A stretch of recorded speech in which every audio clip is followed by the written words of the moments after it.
Hello everyone, this is me Proma Sarker once again and আজকে আমি অনেকদিন পরে একটা ভিডিও নিয়ে এসেছি। তোমরা এর মাঝখানে আমাকে অনেক মেসেজ দিয়েছিলে, অনেক কমেন্টস করেছিলে, তোমাদের অনেক অনেক প্রশ্ন। আমি চেষ্টা করব আমার নেক্সট ভিডিওগুলোতে আস্তে আস্তে সেই সব প্রশ্নের আনসার দিয়ে দেওয়ার জন্য। এন্ড আজকের যে ভিডিওটি আমি করতে যাচ্ছি সেটা তোমাদের খুবই কমন একটা প্রবলেম এন্ড আমি এই প্রবলেমটা অনেক বেশি ফেস করেছি এন্ড সেটা হলো ঘুম। ইয়েস, পড়তে বসলে খালি ঘুম পায়। আপু, আমি কিভাবে পড়ার সময় ঘুম তাড়াবো? এটাই হচ্ছে তোমাদের একটা প্রবলেম। সো আমি পার্সোনালি এই প্রবলেমটা অনেক বেশি ফেস করেছি, তাই আজকে আমি তোমাদের সাথে শেয়ার করব কিভাবে আমি এই প্রবলেমটা থেকে বের হয়ে এসেছি নিজের এক্সপিরিয়েন্স থেকে। সো আর বেশি দেরি না করে let's get into the video.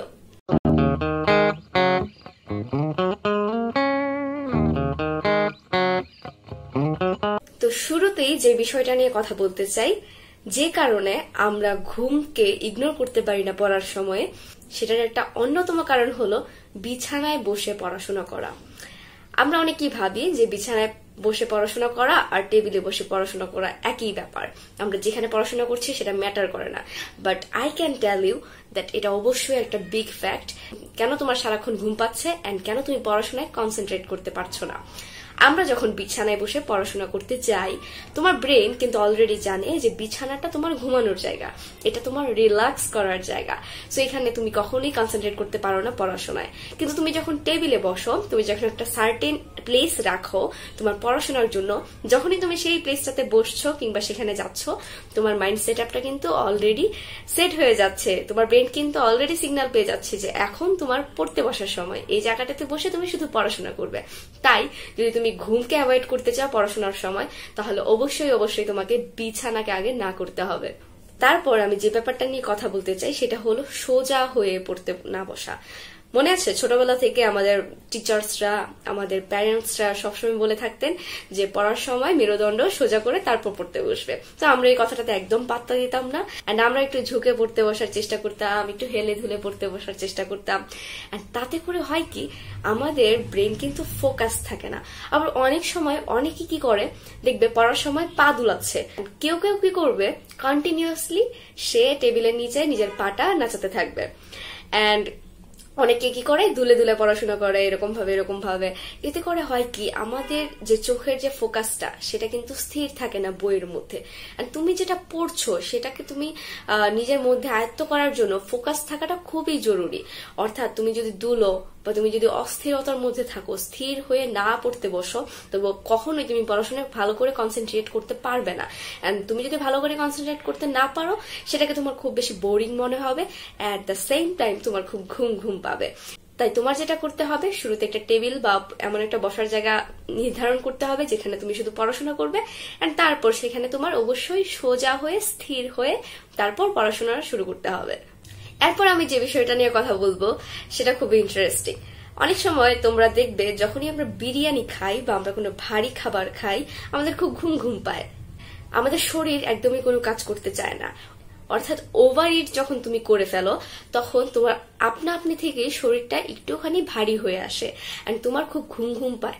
এই কারণে তুমি যদি খুব বেশি ভারী খাবার খাওয়ার পর তুমি পড়তে বসো, তাহলে কখনোই তুমি পড়াশোনায় ভালো করে কনসেন্ট্রেট করতে পারবে না, তোমার সারাক্ষণ ঘুম পাবে। তাই তোমার কি করতে হবে, তোমার অবশ্যই খাওয়া দাওয়া করতে হবে, কিন্তু সেটা পরিমাণ মতো।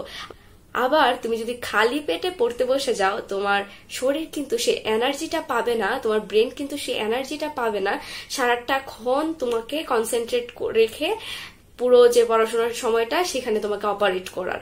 তো তোমার কি করতে হবে, প্রপার একটা খাওয়া দাওয়া করতে হবে, তারপর তোমাকে পড়াশোনা করতে হবে। আর খাওয়া দাওয়ার পাশাপাশি আরেকটা ব্যাপার চলে আসে এন্ড এটা খুবই important and that is to keep yourself hydrated. তার মানে তোমাকে একটু পরে পানি খাওয়া উচিত। পানি আমাদের লাইফে খুব ইম্পর্টেন্ট একটা জিনিস, কিন্তু এইটা আমরা শুধুমাত্র বইয়ে পুস্তকে পড়ি, নিজেদের জীবনে সেটা মোটেও কাজে লাগাই না। অনেকে তো সারাদিন চলে যায় একদমই পানি খায় না, এটা অনেকের একটা বাজে অভ্যাস। কিন্তু আমি তোমাকে বলছি, আজ থেকে যদি তুমি নিয়মিত পরিমাণ মতো পানি খাওয়ার অভ্যাস করো, তবে তোমার শরীর যেমন ফিট থাকবে, তুমি যে কোনো কাজে অনেক বেশি এনার্জেটিক থাকবে। এন্ড পড়াশোনার সময় তোমার ঘুম তো পাবেই না, বরঞ্চ তুমি খুব বেশি কনসেন্ট্রেটেড থাকতে পারবে। এক্ষেত্রে আমি তোমাকে একটা কথা বলতে চাই যে তুমি যখন পড়ছো, তুমি তোমার টেবিলের পাশে এক গ্লাস পানি রেখে দাও, বা তুমি এক বোতল পানি রেখে দাও। ধরো তুমি 20 মিনিট পড়লে, 20 মিনিট পর তুমি একটুখানি ব্রেক নিলে এন্ড পানি খেলে। And break is important. And এই টপিকটাতেই আমি পরের বার কথা বলতে চাচ্ছিলাম। যদি আমরা একটানা পড়তে থাকি সেটা আমাদের জন্য অনেক বেশি মনোটোনাস, এন্ড আমাদের ব্যাপারটা খুব বেশি বোরিং লাগে, এন্ড আমাদের খুব বেশি কষ্ট মনে হয় যে আমরা আর এগোতে পারছি না পড়াশোনা নিয়ে। সেই ঠিক তখনই আমাদের ব্রেন কি চায়, একটুখানি রেস্ট চায়। সো সেই একটুখানি রেস্টের জন্য আমরা যদি ঘুমিয়ে পড়ি, তাহলে কিন্তু আমরা আমাদের সিলেবাস কমপ্লিট করতে পারবো না। যদি আমাদের পরদিন এক্সাম থাকে, আমরা কিন্তু প্রিপারেশনটা ভালো করে নিতে পারবো না। তাই আমরা একটুখানি ঘুমের বদলে আমরা একটুখানি রেস্ট নিতে পারি। তো এই রেস্টটাই হলো আমাদের break time while you are studying. তুমি কি করতে পারো, একটুখানি পানি খেয়ে নিতে পারো, একটুখানি তুমি চেয়ার থেকে উঠে বেসিনে গিয়ে তোমার মুখে পানির ঝাপটা দিতে পারো, কিংবা তুমি একটুখানি হাঁটাচলা করতে পারো। এন্ড অবশ্যই এই ব্রেকটা 5 থেকে 10 মিনিটের বেশি হওয়া যাবে না। যদি তুমি এই ব্রেকটা 5 থেকে 10 মিনিটের বেশি নিয়ে নাও, তাহলে তুমি ডিস্ট্র্যাক্ট হয়ে যাবে এন্ড তুমি আর কখনোই পড়ায় ব্যাক আসবে না। তো তোমাকে কি করতে হবে, সর্বোচ্চ 5 থেকে 10 মিনিটের মধ্যে আবার টেবিলে আসতে হবে এন্ড আবার পড়া শুরু করতে হবে। এখানে আমি আরেকটা ট্রিক্স এর কথা বলতে চাই, সেটা হলো যখনই তোমার ঘুম পাচ্ছে, তুমি একটু জোরে জোরে পড়া শুরু করে দাও। অর্থাৎ তুমি যখন একটু জোরে জোরে পড়া শুরু করে দাও, তোমার ব্রেনটা কিন্তু অ্যালার্ট হয়ে যাবে যে তোমাকে পড়ার মধ্যে থাকতে হবে। যখনই তুমি পড়ছো অনেকক্ষণ ধরে, কিন্তু তুমি বোর ফিল করছো বা তোমার মনে হচ্ছে পড়াশোনা করে আর এগোতে পারছো না, ঘুম পাচ্ছে, তখনই কি করো, জোরে জোরে পড়া শুরু করো। এন্ড তুমি যখন জোরে জোরে পড়া শুরু করবে, তুমি আবার সেই এনার্জিটা পেয়ে যাবে আর একটুখানি পড়াশোনা করার। এন্ড আরেকটা গুরুত্বপূর্ণ ভুল যেটা সবাই করে, সেটা হলো নিজের বায়োলজিক্যাল ক্লকটাকে না বোঝা। আমাদের প্রত্যেকের শরীর, প্রত্যেকের বায়োলজিক্যাল প্যাটার্ন কিন্তু আলাদা। আমরা সেই কারণে আমাদের কিন্তু পড়ার টাইম টেবিলটা, যেখানে আমরা অভ্যস্ত, যেখানে আমরা কমফোর্টেবল ফিল করি যে সময় পড়তে, সেটা কিন্তু কমপ্লিটলি আলাদা। অনেকেই দেখবে রাতের বেলা পড়াশোনা করতে পছন্দ করে।